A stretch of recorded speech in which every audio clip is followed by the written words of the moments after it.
All right, so the top is all sanded and ready to go. I've got it wiped down and clean, so no dust is gonna be present. What we're gonna do is we're gonna spray on a coat of this Zinsser Sealcoat. This goes on really well. I love the amber look that it gives you, and it really makes that grain pop in preparation for our top coat, which is gonna be the General Finishes High Performance. We're gonna go with a satin sheen today. This is the boss's top. He don't want this stuff sliding off, so we're gonna go with a satin sheen, and then we'll scuff that with the silicon carbide 220. Now, today I will be using the Semi-Pro 2. This is my unit here I've got. Now, outfitted, normally you're gonna get this heavy duty hose. This is very stiff, rigid hose. I highly recommend going ahead and upgrading to the whip hose. The whip hose gives you much more control. It's a much lighter hose to be using with the gun, especially if you're trying to, hold the hose. It gives you more flexibility and the ability to move around more freely. I highly recommend the upgrade if you're gonna get a Semi-Pro 2 or one of the other Fuji models. Get the whip hose, you won't be disappointed. Now, today I do have this set up in the top gun. I'm ready to go. I have this sitting on the stand. It's already full. I got the seal coat already prepped and ready to go with it. If you'd like to know more about the Fuji Semi-Pro 2 or the other line, feel free to check out the video below in the link where our store manager, Jack, from Ashfield, covers the unboxing and shows you all the details of the different sprayers that are available. So go check that out if you want to know more about the Fuji. But for today, we're going to dial in the air, we're going to dial in the fluid and the fan control, and we're going to get to spraying on this top. So let me get this all set up, get my mask on, and we'll get going. Okay, so I've got my fan control adjusted here.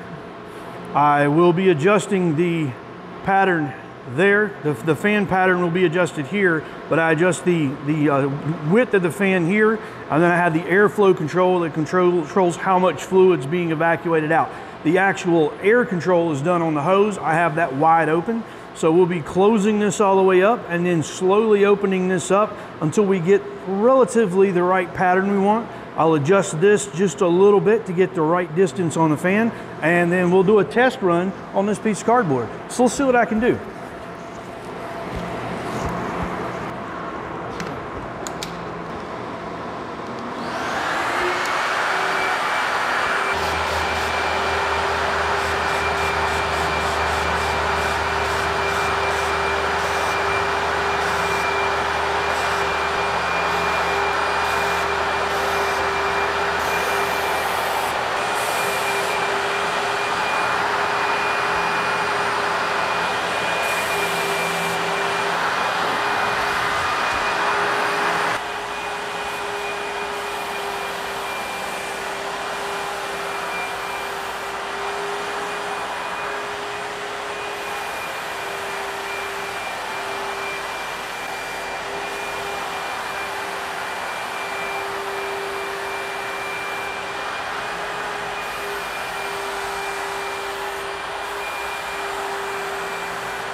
So quick tip, literally.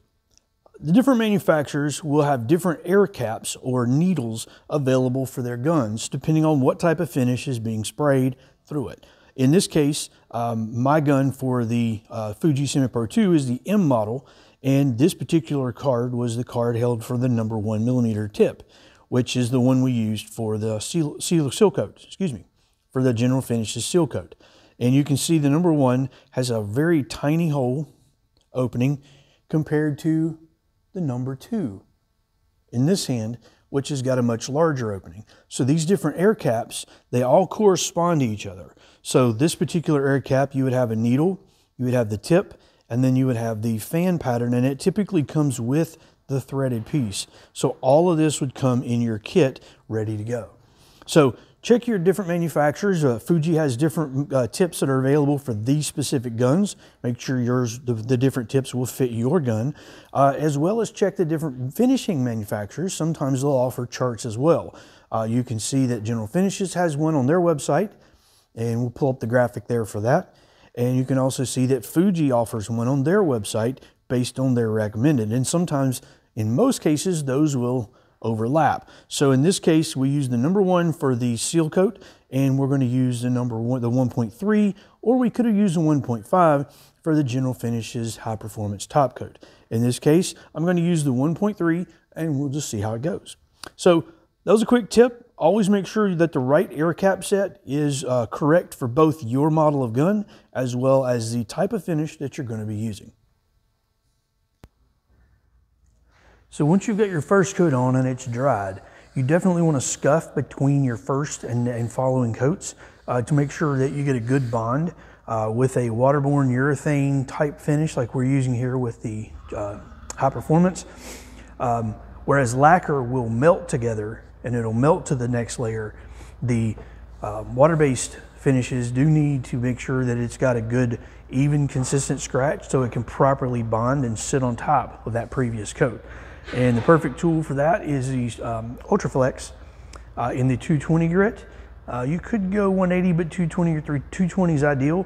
And the Ultraflex in silicon carbide is the way to go. Silicon carbide's got a really sharp grain to it, and that will do a nice job on giving an even, consistent scratch and prepare you for your next coat.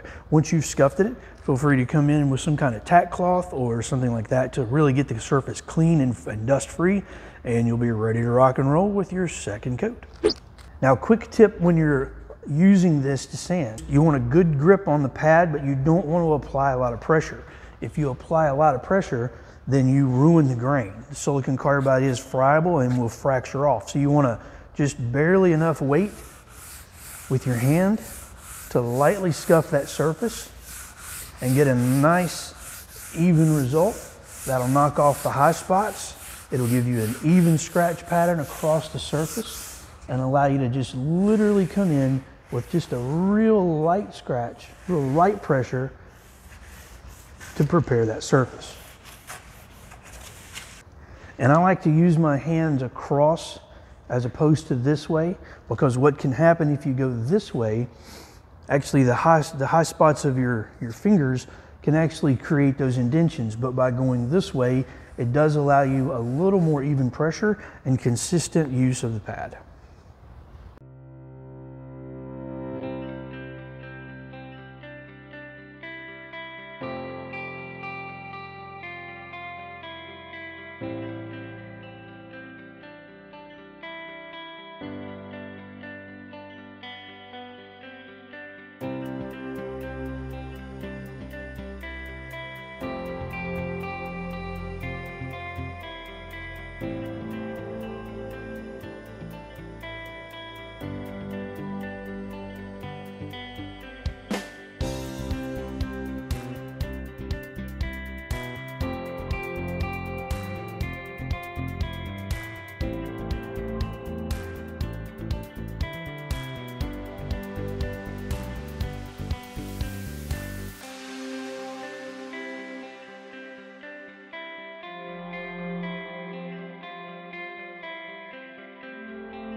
You know what time it is.